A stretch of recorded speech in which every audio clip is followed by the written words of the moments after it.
Hello everybody, this is TipTopMTG here today with another Time Spiral Remastered video. In today's video, we are going to be looking at the top 10 most expensive cards for Time Spiral Remastered. Now, what's going to happen here is I'm going to talk about the 10 most expensive cards from the set. That way you can kind of get an idea of what the top end looks like and what you're looking for. But I will only be talking about the cards that were not in the old frame. On Monday, there's going to be a video where I talk about the cards that are in the old frame, and we're going to talk about the top 10 most expensive ones of those. But these are going to be the cards in like the main set, not the added ones, not the ones with the old frame. So yeah, we're going to talk about it just from that perspective today, and then Monday you guys should be getting a video where I talk about the ones with the old borders as well. So why don't we jump right into this? Starting off at number 10, we have Magus of the Moon. It's a 3-cost red creature, human wizard 2/2, and it says non-basic lands are mountains. So this is Blood Moon on a creature, and it's a pretty powerful effect, as it can oftentimes shut down your opponents, not giving them access to the colors of mana that they need. So it's a very powerful card. It sees play in lots of different formats. I've seen it played in things like Commander and all that. But it is also a very mean card. So if you pick this up, maybe you should think about selling it if you're in a more friendly environment, because it is definitely a feels bad card, but it is definitely powerful at the same time. So it's good to have it see a reprint. And at number 9, we have Gauntlet of Power, also going for $10. It's a 5-cost artifact, and when it enters the battlefield, you choose a color. And then creatures of the chosen color get +1/+1. And then whenever a basic land is tapped for the mana of the chosen color, its controller adds an additional 1 mana of that color. So it's a boost to all of your creatures that are in a color, and it is also mana ramp. So yeah, it's a pretty powerful card, especially in monocolored decks like red and white, where they don't often get access to that mana ramp, and this will make it a little bit easier and give it access to it to all colors. Number 8, we have a Chroma's Memorial. So yeah, we've had 2 artifacts. This one's also going for $9.99. It's a 7-cost legendary artifact, and it says creatures you control have flying, first strike, vigilance, trample, haste, and protection from black and red.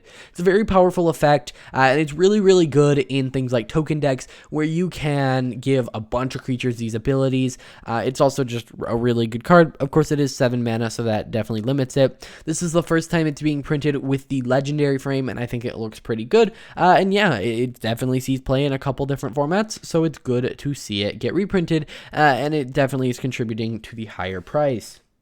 Next, we see that the price has gone up. It's no longer $9.99, it is now $11.99, and we are getting Angel's Grace. It's a 1-cost white instant, and it has split second. You can't lose the game this turn, and your opponents can't win the game this turn. Until end of turn, at damage that would reduce your life total to less than 1, reduces it to 1 instead. So the idea is, this card that has split second, which means your opponents really can't interact with it too well.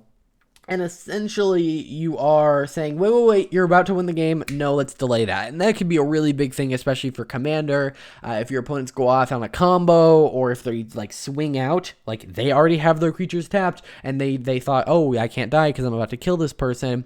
And so then you can use this, survive, do some pretty crazy stuff. I really like the card as a very reactionary card. Of course, it is going to sit in your hand until the end of the game, which isn't necessarily a great thing. But I definitely like it, and it definitely kind of shows that people like it too, and it really hasn't seen too many reprints, so it's good to see it get reprinted. At number 6, we have Urborg, Tomb of Yawgmoth.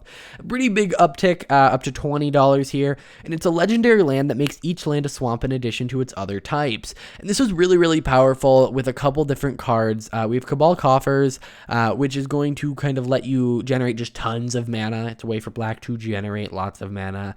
It also just helps you with your color fixing. It does affect your opponent's lands as well, so maybe you can do something with that. But yeah, when you're playing a black deck, if your deck is well optimized, it probably has Urborg and Cabal Coffers in it. That is just such a powerful combo, because Cabal Coffers adds mana for each swamp you control. This turns all your stuff into swamps. Very good.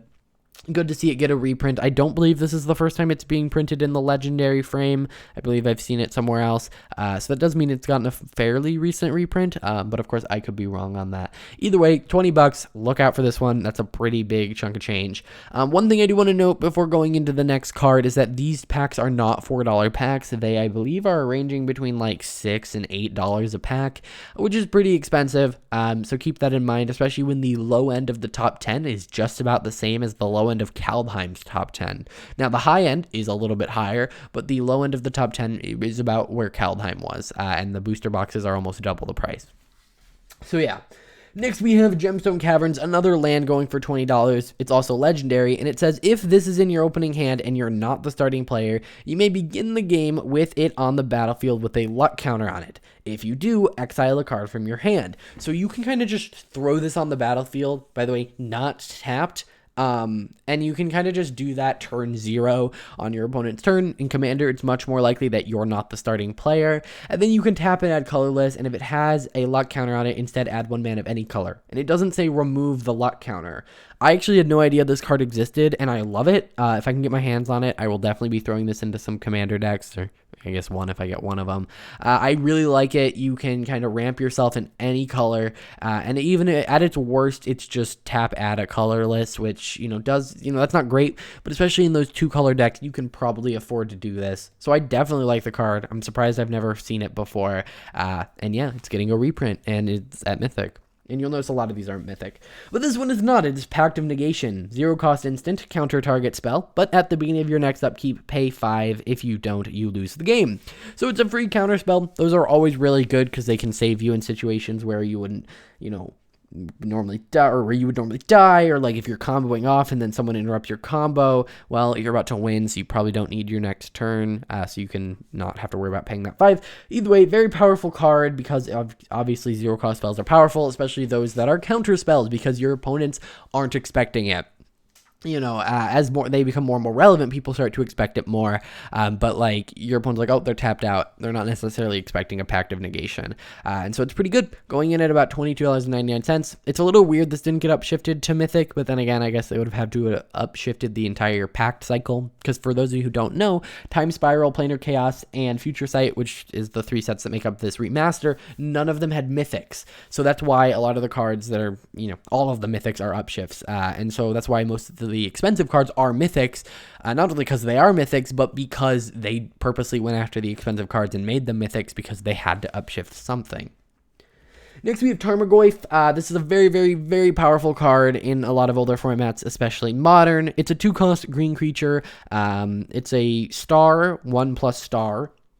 So that's kind of interesting, but its power is equal to the number of card types among cards in all graveyards, and toughness is equal to that number plus 1. So for instance, if there's a creature, an instant, and a sorcery in your graveyard, this thing is a 3/4 for 2 mana, which is pretty good, and it also includes your opponent's graveyard. So if they, cast... Let's say they're in red, they cast lightning bolt on this thing. What actually happens is, like, it can survive the damage sometimes because the instant goes to the graveyard. But if you have 2 instants in the graveyard, it doesn't give +2/+2. So it's only the number of card types. So it's definitely a very powerful card for cheap. For cheap, apparently I'm just stuttering, but no, it is a very good card. That's why it's going for so much, and reprints of it are always going to be great. By the way, one last thing, and I meant to say this way earlier, these prices are all Card Kingdom's pre-order prices, meaning that if you are watching this video and it is not around the beginning of March, or March just in general, expect these prices to either be lower or higher.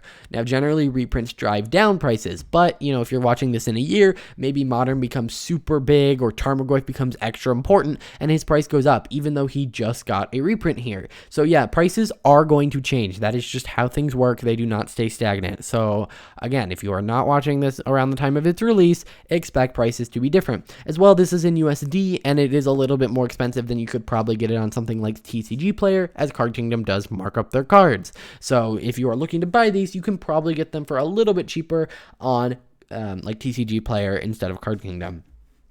Next we have Damnation. It's a 4-cost sorcery. Destroy all creatures. They can't be regenerated. Pretty good. Black doesn't necessarily get this simple of a board wipe at 4 mana. They do get, obviously, board wipes, but this is just a very classic one. It's just Wrath of God, but in black. And so because of that, it is going for $35. 4 mana, destroy all creatures, not bad, especially in a color that doesn't necessarily have that. They normally have different types of board wipes, whether they're just way more expensive, like Blood on the Snow from Kaldheim, or, some of them are like -X, they're more expensive, or they don't let you untap your lands, but generally there's some more restrictions on it, because white is the board wipe color. But this one is not the case, so pretty expensive. And then number 1 is Sliver Legion. It's a Wooburg legendary creature Sliver 7/7, and all Sliver creatures on the battlefield get +1/+1 for each other crit Sliver on the battlefield.